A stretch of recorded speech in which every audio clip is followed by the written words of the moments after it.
Hey everyone, and welcome back to the week that was. My name is Jude Newcomb. Very glad that you could be here for episode number 44 of the show. This week I'm pretty excited. We're going to switch things up a little bit, and instead of talking about what has happened, we're going to talk about what will happen. And we are going to discuss MetriVerse, the upcoming NFT platform marketplace for Metrix network NFTs. I wanted to make this video because it might open up some eyes to people that might not be familiar to the NFT space, and maybe they just see all these photos of apes and chickens and random abstract art, and it's selling for hundreds of thousands, millions of dollars for what appears to just be a JPEG. When in fact there is more to it. I mean, that does exist where it's simply a picture, but what I'd like to convey over the next few minutes and in this video is that the NFT itself, the picture itself, is just the beginning. There's a much larger story that goes on once you acquire the image itself. So as I was talking about, we have MetriVerse here. This is, kind of the test page. There's the building of the website and testing of it is going on behind the scenes. Well, we're very excited with, what this is going to do potentially for the project as a whole. Getting into the NFT, demographic is going to be something that will open up a lot more eyes, new, fresh eyes to the Metrix project. Excuse me. What we hope to accomplish is offer a nice substitution to the two major networks that exist right now, which are the Ethereum network and the Solana network. Also, Avex is jumping into the game too. So there is competition, but we feel that we have with lower fees and a fast network that we can compete with the best of them. So we're very excited to put this product out there, and what I hope to convey over the course of the video is that the options and possibilities are endless for what people can create and offer other people on this platform, and that it is generally going to be up to the user base to make MetriVerse a successful launch. So we've had Pyropets come out. That is a NFT game, and what you'll see here is kind of the pixelated Pyro without the face on it. But what I hope that you'll notice as we go through this kind of presentation is the different approaches to art. There's 8-bit pixelated art, there's abstract art, there is generative art, and we're going to get into all that. But the art itself, as I've been saying, is the beginning of the story. So with Pyropets, we have the pixelated vintage 8-bit art. Behind that, there is a deflationary system where pretty much any activity that's done with the Pyropets, from generation to feeding it to playing with it, anything like that, actually burns Metrix from the max supply, and that obviously lowers the supply. Is good for tokenomics if you're looking to increase the value of the coin. So that is one of the utilities of Pyropets. And we have here is the Ethereum network version of MetriVerse, which would be OpenSea. And I'm sure a lot of you have heard of it. If not, this is kind of what MetriVerse is aspiring to be, which is a place where people can come together to buy and sell NFTs that exist in collections or are one-of-ones that people have uploaded to the marketplace. And you'll see, like, if you go to OpenSea, there are just tons and tons. Let me bring up this page here, and we'll get a good idea. Yeah, so you can see kind of right here, there's 27 million current NFTs available for sale on OpenSea. That's an insane amount. And if you kind of scroll through, you'll see, they differ wildly. Here's just a picture of a gold bar. Here's a pixelated kind of pig. You don't really know what's what if you're new to the space, and why these things are selling for $223, and how do you choose like what to get, and it's very confusing why these things have value in the first place. And art is in the eye of the beholder, so somebody might see this pixelated iCat here getting rained on and be like, why is this selling for 0.8 of 1 Ethereum? I mean, that's a decent amount of money. I think that's, around $260, something like that. So what I wanted to also show is it's not just that there are individual pieces that are being, hold on one second. Yeah, there's not individual pieces that are being sold. A lot of these are a part of collections. And what you can do is you can scroll through the collections page, and if you see one that looks interesting to you, here's CryptoPunks, you can click on that and it'll bring you to their main page, and you'll see that currently the floor price, there's none. So there's none available for sale right now. CryptoPunks, if you're not aware, is one of the more expensive collections that exist.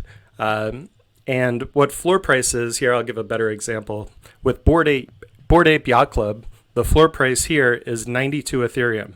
That means that the cheapest Ethereum that you can get at a buy it now price is 92 Ethereum. Very expensive. And you might be asking yourself, why would I ever pay hundreds of thousands of dollars for a picture of an ape?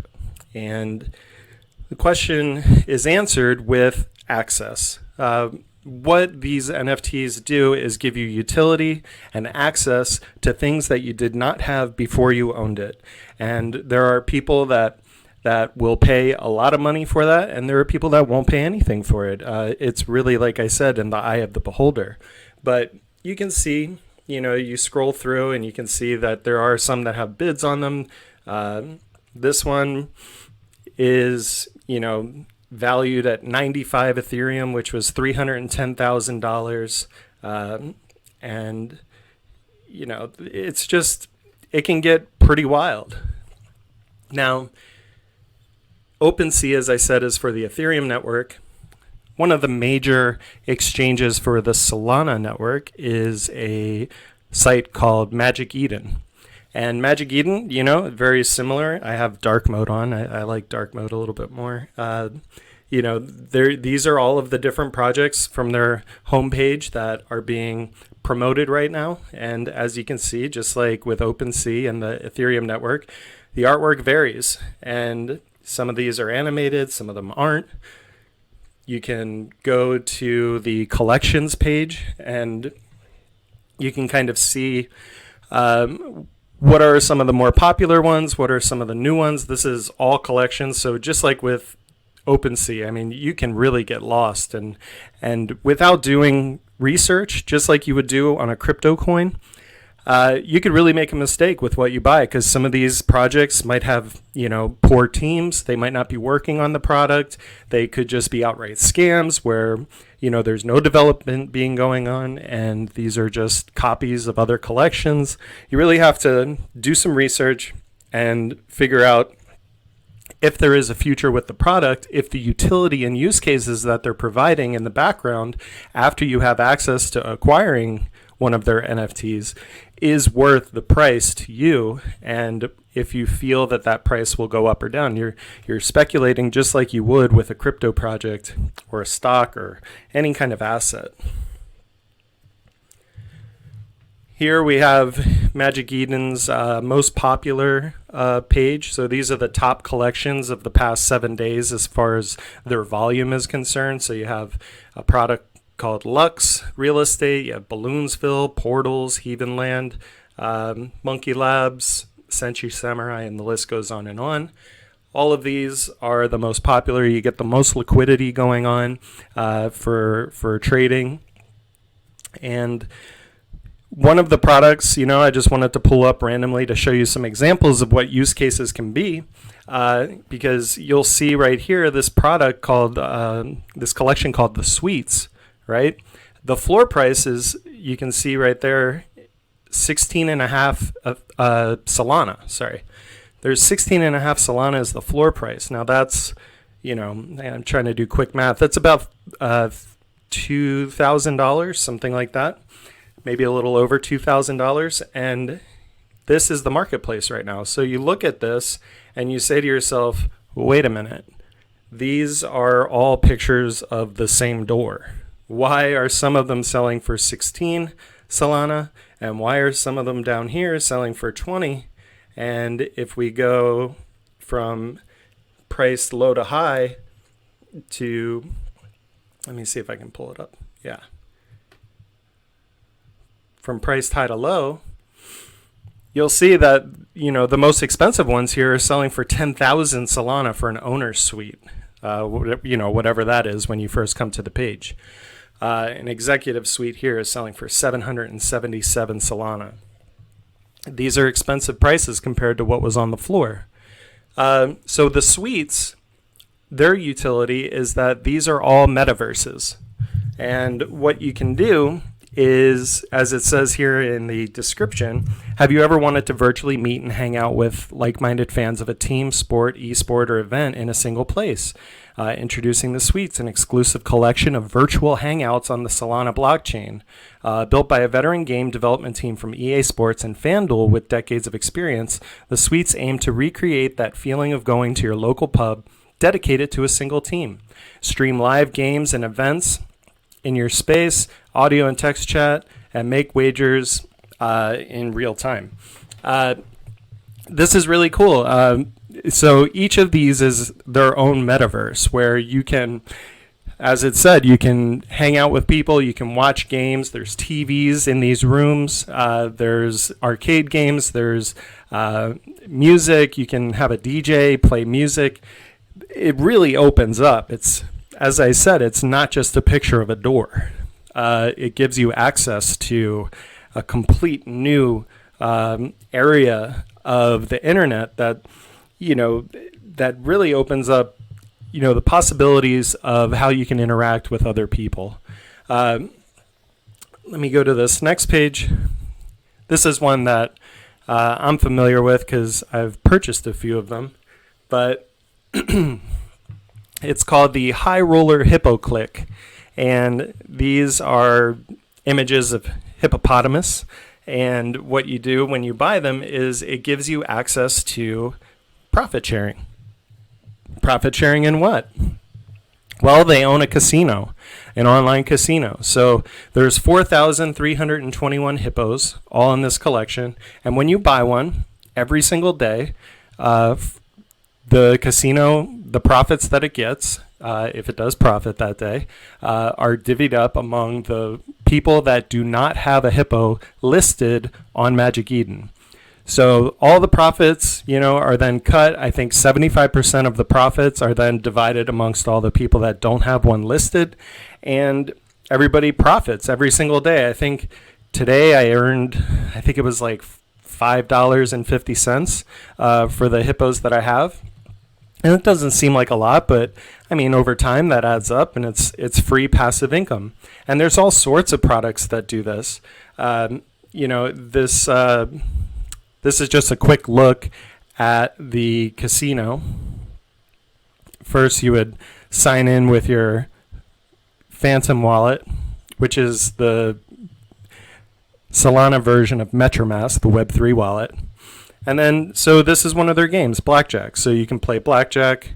They also have slots. They have Plinko, Roulette, Coin Flip. And what you can do is people play, and then the daily revenue is paid out. And basically, that is half the story. Also with this product, for any sales that are done in the 24-hour period, since your last payout, people that hold hippos are also given a cut of those daily revenue shares. So whenever something is bought or sold on Magic Eden, a percentage of that goes back to the team that developed the project. And I believe with, let me pull it up here. You can see artist royalties down here. So artist royalties for hippos are 5%.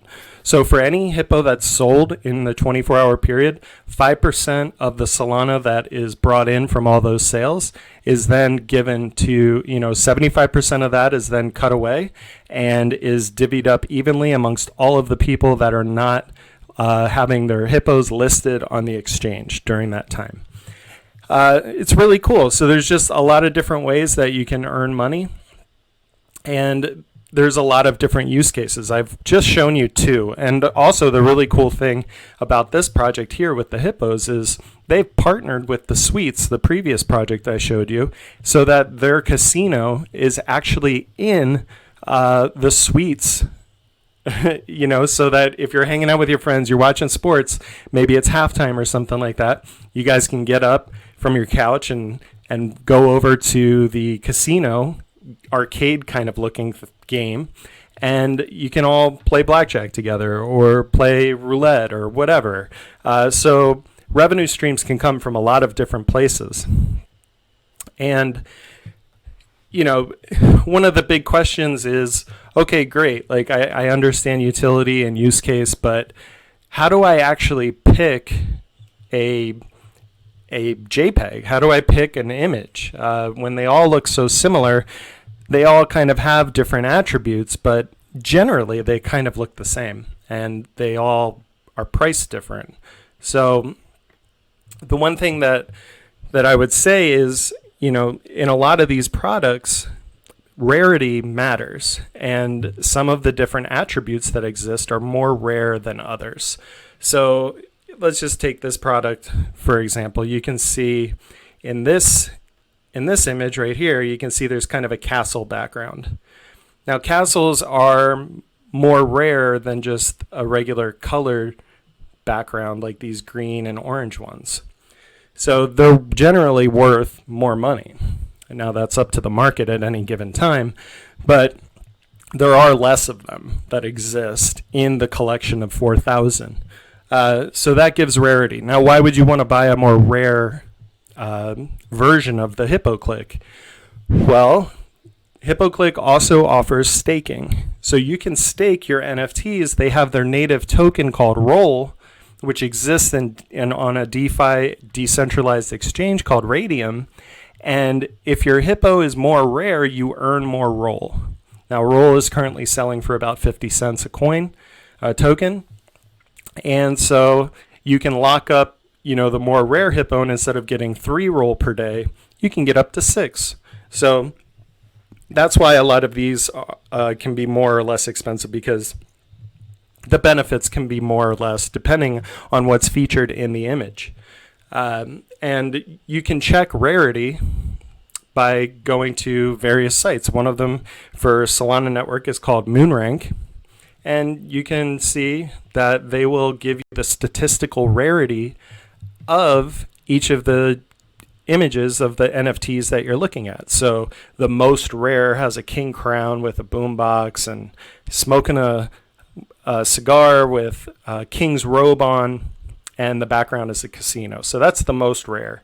And it goes all the way from 1 to 4,000. But you can, as you're shopping on Magic Eden or OpenSea, you can check rarity, and you can see, is this one really worth the price when like the ones that are around it in the same price range might be more rare. These are all things that you can think about before you make a buy. So one of the other things that I wanted to talk about was actually getting a NFT from a collection before they're listed for sale on the marketplace. So this is called minting. And what minting is every NFT in a collection is put up for sale at the exact same time. And what ends up happening is people go and they click mint, and they are randomly given one out of the, let's say with hippos, one of the 4,000 hippos that exist. And it could be anything. It could be the most rare. It could be the most common. It's kind of like, it's a little bit like gambling in that fact, but it is exciting. And usually these collections sell out rather quickly, and they're all done through a launch pad. So you can see here, if we visit this one, K-Labs, it shows that there are 1,152 out of 1,999 that are sold. And if I wanted to, I could mint one right now. This one seems to be selling out a little bit slower than most of them do. But basically, this one says our NFTs give access to K-Lab tools, multi-wallet NFT portfolio, custom floor price and upcoming mint alerts, secondary price comparisons, NFT data export, and more. So this one looks like it gives you tools for purchasing that help you in buying and selling other NFTs that exist. So launch pads are very important because let's say you are on, you've created a collection, and let's say you have a lot of photos, right? A lot of pictures that you've taken. And you go to MetriVerse. What MetriVerse will allow you to do is upload these photos or drawings or whatever that you have, and they'll be able to be uploaded to MetriVerse for people to buy and sell, right? What a launchpad does is it allows everybody to participate in the minting of that collection at the same time, so that everybody gets a chance at the most rare, and they're all for the same price. So you can see this mint is happening for 1.8 per NFT, 1.8 Solana per NFT. With MetriVerse, upon launch, we won't have the launch pad, which is fine. There's ways around it. I mean, you could do randomizers. You could have people buy in and then randomize, your collection out and do a live stream or something like that where people see. But I'm just saying that, one of the things that we will work on in the future is getting a launch pad into MetriVerse. It's also something that anybody can create for their own collection. So this is kind of, there's a lot here. I know that NFTs can be, confusing. They can be simplistic even if you don't look into it further. But there is a lot here. And what MetriVerse from the Metrix team is offering people is a real opportunity. I've said this a few times in these videos, but for people that want to make collections, there's a nice opportunity to make a decent amount of Metrix. I'll just put it there. Not financial advice, but there's definitely an opportunity. And I really want to implore people to, if you're thinking that these are just images, I hope that what I've shown you just briefly, because there's thousands of projects that exist that do things other than just casinos or, metaverse stuff. I mean, there's a lot out there, and it can blow your mind pretty quick once you start doing a little bit of research. But if you build a collection, it's very important that it's not just a photo. You might be disappointed with people not buying it. What NFTs are really about is utility and use case, and what these images can bring to the purchaser's life. Just like most things in life, it's not really about the thing itself. It's about what it gives you access to. And with MetriVerse, we hope that people bring a lot of exciting collections and ideas to the platform. I'm going to do more videos in the future with how to maybe prepare for launching a collection. The MetriVerse is something that's being developed and created by the Metrix team and developers, but the success of MetriVerse is going to be largely dependent upon the community that uses it and puts out collections, because the Metrix team is not going to put out all the collections. That's just not how it works. Look at OpenSea, look at Magic Eden. OpenSea and Magic Eden do not put out regular collections for people to buy. It is about the community and growing the community and bringing in other projects. That's why the Metrix team has tried collaborating with other NFT projects that exist on other platforms, because what it does is it opens up other people's eyes to our upcoming platform, and also brings in the potential of those other teams building off of the Metrix network. And that's what we want. We just want to grow and grow and grow, and word of mouth will happen. And you know, I'm really excited for MetriVerse. I hope that you are too. This is a wonderful step in a really positive direction for this project, and I think there's going to be more exciting news on the way. I have a couple things that I have in the works that I hope work out really well, and it has to do with NFTs. So stay tuned for that. I hope this was helpful. That's what I try to make these videos helpful. That's really all that I make them for. And I'm kind of losing my voice now. So on that, Metroids, I know it was a longer video, but thanks for hanging in there. If you have any questions, just leave them in the comments and I'll get back to you, or you can hit me up on Discord or Twitter. My handle on Twitter is @JudeNukem. And until next week, stay safe, Metroids.